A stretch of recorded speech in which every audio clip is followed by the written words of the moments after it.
Hey everybody, my name is Ethen Ostroff. I'm the CEO and co-founder of Attorney Assistant. Today we're going to dive into strategies to keep your virtual team as productive as possible. Before we get into that, make sure to hit that subscribe button, follow along where I will give you all the virtual assistant content you possibly need. Let's go.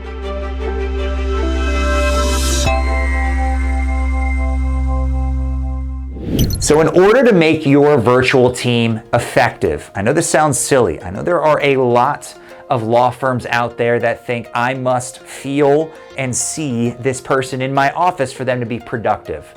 A deadline approach is really critical. So when you give clear tasks, virtual staff members, they do what they're told to a fault. So really clear direction with a deadline-driven approach with clear KPIs on what they're going to do. For me, I use goal-oriented KPIs, things like sign this many cases in a month as a minimum and get paid along the way too.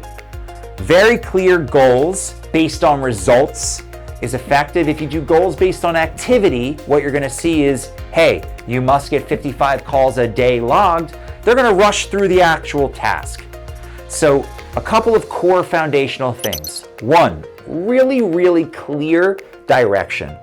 Number two, giving things with clear KPIs based on results. Number three, know that whatever directions, point one, that you give them, they're gonna follow them to a fault. Do not assume anything. Number four, do not assume that they know what they're doing.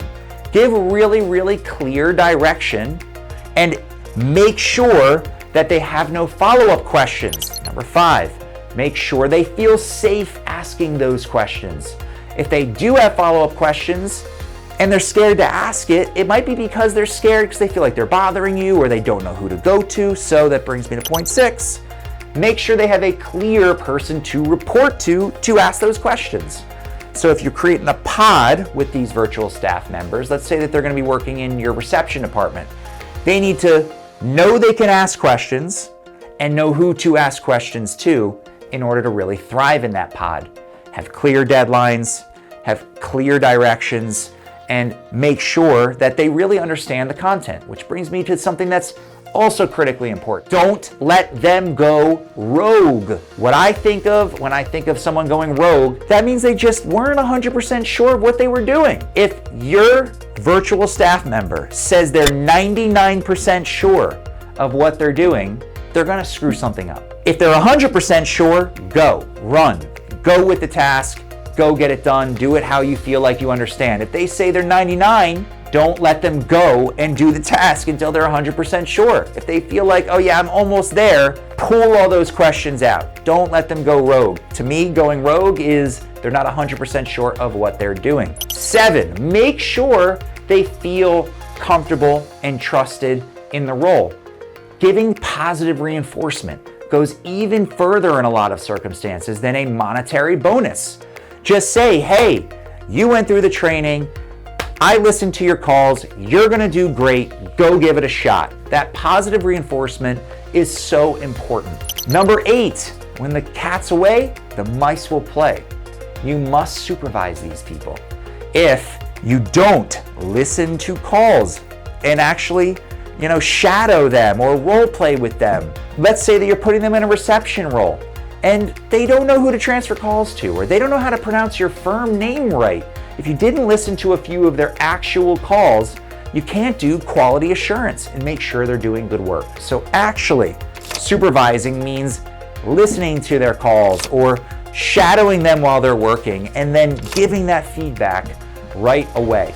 So that would be really just that extra layer of supervision. Other pieces when it comes to remote culture, using a CRM, I use Salesforce, some sort of case management system, and making a task-driven culture where the work naturally, as your cases move through your system, gives them work. So for example, new case opens, assign 5 tasks to the virtual assistant.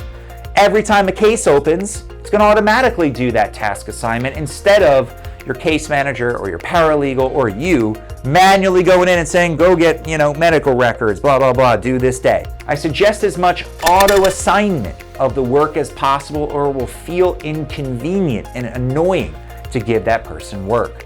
Lastly, create a little bit of competition. If you can find a bonus structure, and I'd be happy to give you mine if you want to shoot me an email, or a member of my team, we would be happy to give you our commission structure that we've used that has worked successfully in my own firm, Ethen Ostroff Law, with virtual staff members. Making it competitive tends to bring out the best and also weeds out the ones that won't fit. My culture is a little competitive. We really care about our attention to detail.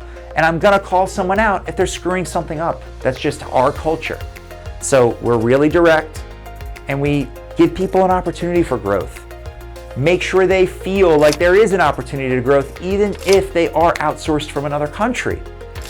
If they feel like they are a part of your organization, if they feel like they're a part of your culture, if you bring them onto your team meetings, they're going to thrive with you. So that's a lot. Digest it, maybe watch this a few times. If you have any questions, feel free to reach out. If you have any other things that I can help you with, before you go, make sure that subscribe button, follow along, where I will be happy to provide you with any virtual assistant content I can.